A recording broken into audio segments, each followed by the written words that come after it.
दोस्तों, रूस के राजधानी मॉस्को में अब तक का सबसे बड़ा टेरर अटैक, हमलावर आए 20 मिनट तक भयंकर त्रासदी मचाई, 150 से ज्यादा लोग मार दिए और उसके बाद मेन दरवाजे से ऐसे निकल गए जैसे इन्होंने कुछ किया ही नहीं हो। दूसरा सवाल यह उठता है कि जहां हमला हुआ था करोकस सिटी हॉल, और यह हॉल ऐसा नहीं कि कहीं जंगलों में हो, कहीं पहाड़ियों में हो जहां पर पुलिस को पहुंचने में वक्त लगे। जानकर हैरान होंगे कि सिटी हॉल मौजूद है रूस की राजधानी मॉस्को के सेंट्रल में, यानी कि यहां से रूस के राष्ट्रपति का घर बहुत ही नजदीक है। रूस की संसद तो और भी ज्यादा करीब है। उसके बावजूद 20 मिनट तक न पुलिस का पता था, ना ही सुरक्षा एजेंसियों को। इतना ही नहीं, सवाल ये उठता है कि अमेरिका कह रहा है कि हमने हफ्तों पहले नहीं, महीनों पहले रूस को बता दिया था कि आपके देश में आतंकी हमला होगा। यहां तक कि अमेरिका ने एक पब्लिक वार्निंग जारी कर दी थी कि रूस के अंदर कहीं भी किसी कॉन्सर्ट में, किसी भी बड़े हॉल में एकत्रित न हो, क्योंकि आतंकी रूस के अंदर हमला कर सकते हैं, खासकर कि इस्लामिक स्टेट के आतंकी। उसके बावजूद रूसी सरकार ने इस गवर्निंग को गंभीरता से नहीं लिया। उल्टा रूस के राष्ट्रपति पुतिन ने इस वोटिंग का अभी 19 तारीख को ही पब्लिक में मजाक भी उड़ाया। वह भी मैं आपको दिखाऊंगा। चौथा सवाल उठता है कि अमेरिका को पता कैसे चला कि रूस के अंदर हमला होने वाला है? क्या इसमें अमेरिका का हाथ है? वह भी आपको बताऊंगा। इसके बाद जो आखिरी सवाल है वह यह उठता है कि क्या रूस की राजधानी मॉस्को इतनी ज्यादा असुरक्षित है कि वहां पर 5 आतंकी घुस आते हैं, हमला करते हैं और उसके बाद राजधानी मॉस्को को छोड़ भी जाते हैं। इतना ही नहीं, राजधानी से वह इतना दूर निकल जाते हैं कि ऑलमोस्ट रूस के बॉर्डर पर पहुंच जाते हैं। यानी कि आप खुद सोचिए कि रूस की राजधानी मॉस्को जो इतनी पॉपुलर सिटी है, वहां पर भीड़ भाड़ भी होती है, वहां पर कई जगह ट्रैफिक जाम भी लगता है। यानी कि इन सब को पार करने में कुछ घंटे तो लगता ही है। यानी कि बड़े आराम से उन्होंने हमला किया। आराम से मेन गेट से निकलकर वह गाड़ी में बैठे राजधानी मॉस्को कुछ घंटे तक आराम से ड्राइव करके पार किया और फिर कुछ और घंटों तक ड्राइव करने के बाद वह ऑलमोस्ट सुरक्षित तरीके से रूस की बॉर्डर भी पार करने जा रहे थे। यानी कि रूस की पहुंच से दूर होने जा रही थी। इससे आप अंदाजा लगाइए कि कितनी बड़ी सुरक्षा चूक है। लेकिन इससे पहले कि आपको इन सवालों के जवाब दूं, इस हमले के कुछ डिटेल जान लीजिए, लेटेस्ट अपडेट कि क्या क्या अब तक हो चुका है। तो देखिए, हुआ यह कि कल देर रात 7:55 पर रूस के टाइम के अनुसार हमला शुरू होता है। 5 की संख्या में आतंकी करोकस सिटी हॉल में घुसते हैं और करीबन 20:03 यानी कि 8:03 पर रात को वह गोलीबारी शुरू करते हैं। पहले वह ऑडिटोरियम के बाहर के लोगों को मारते हैं। उसके बाद जो मेन ऑडिटोरियम था, जिसमें करीबन 6000 लोग बैठे हुए थे, प्ले देख रहे थे, उन पर अंधाधुंध गोलीबारी करते हैं। यह कांड 10 मिनट तक चलता है और उसके बाद 8:13 पर वह मेन दरवाजे से, जी हां, जो मेन गेट है, वहां से अंधाधुंध फायरिंग करते हुए गाड़ी में बैठकर निकल जाते हैं। अब तक का जो लेटेस्ट आंकड़ा है, 150 से ज्यादा लोगों की मौत हो चुकी है। सैकड़ों की संख्या में लोग गंभीर रूप से घायल है, लेकिन यह मरने वालों का आंकड़ा और भी तेजी से बढ़ेगा। इसका कारण यह है कि जो सिटी हॉल है, वहां पर उन्होंने गोलीबारी तो करा ही, साथ ही आग भी लगा दी, जिससे कि जो लोग वहां बैठे हुए थे, जो छुपे हुए थे, उनके ऊपर सिटी हॉल की छत जलकर गिर गई।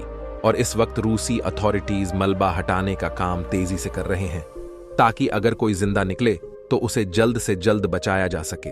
वहीं बात करें हमलावरों की, तो आप जानकर हैरान होंगे कि हमला करने के बाद भी शुरुआती 12 से लेकर 14 घंटे में रूसी अथॉरिटीज को यह पता ही नहीं था कि आतंकी है कहां।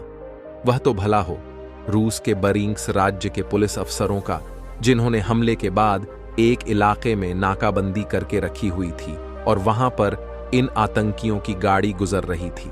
और जैसे ही पुलिस अफसरों ने इस गाड़ी को रोकने का आदेश दिया चेकिंग के लिए, तो इन्होंने उल्टा रफ्तार तेज कर दी, जिसके बाद पुलिस अफसरों में और इन आतंकियों के बीच में मुठभेड़ होती है।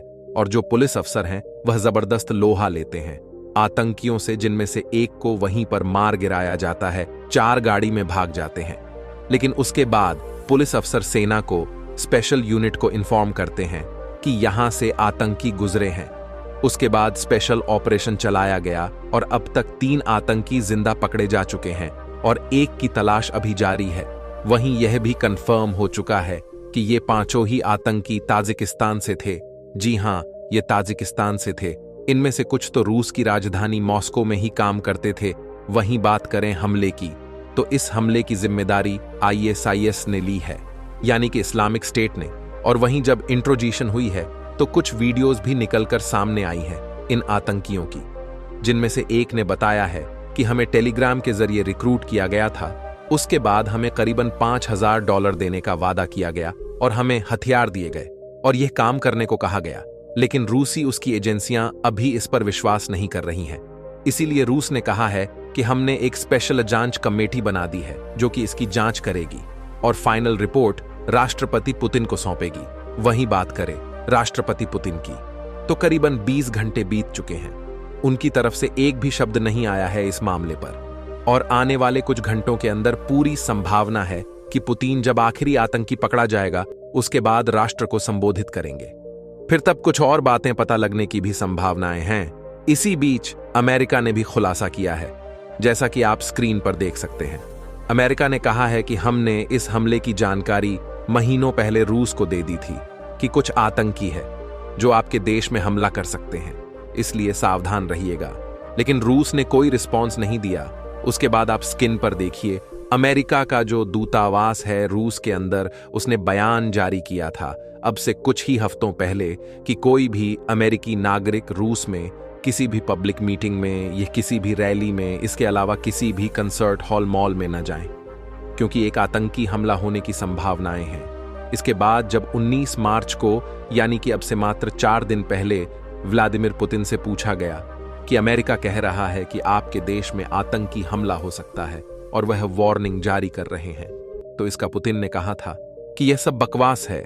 इसके बाद आप देख सकते हैं ये व्लादिमीर पुतिन को ऑफिशियल बयान है, और जो स्क्रीनशॉट में रूस के राष्ट्रपति पुतिन की ऑफिशियल वेबसाइट से आपको दिखा रहा हूं, उसमें पुतिन साफ साफ कह रहे हैं कि ऐसा कुछ भी नहीं है। ये तो पश्चिमी देशों की साजिश है रूसी लोगों को डराने की। यानी कि यह बात है कि रूस ने इस वार्निंग को शायद गंभीरता से नहीं लिया है। सवाल यह भी उठ रहे हैं कि एक कंसर्ट हॉल रूस के राष्ट्रपति और संसद के बहुत ही ज्यादा करीब था। आतंकी हमला करते हैं, 20 मिनट तक रुकते हैं और उसके बाद मेन गेट से हमला करते हुए निकल जाते हैं। पुलिस आधे घंटे तक कर क्या रही थी? इसके अलावा जो रूस की खुफिया एजेंसी है FSB, उस पर भी सवाल उठ रहे हैं।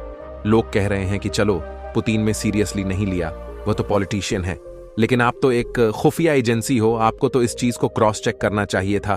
बल्कि आपके दुश्मन ने वार्निंग दी है, लेकिन आपको क्रॉस चेक करने का फर्ज बनता ही है। अगर आप ढंग से क्रॉस चेक लेते तो शायद सैकड़ों रूसियों की जान बच जाती। लेकिन जो भी हो, हम सभी को रूसियों के लिए प्रार्थना करनी चाहिए, क्योंकि इस वक्त वह अपने 21वीं शादी की सबसे बड़ी ट्रेजेडी से गुजर रहे हैं।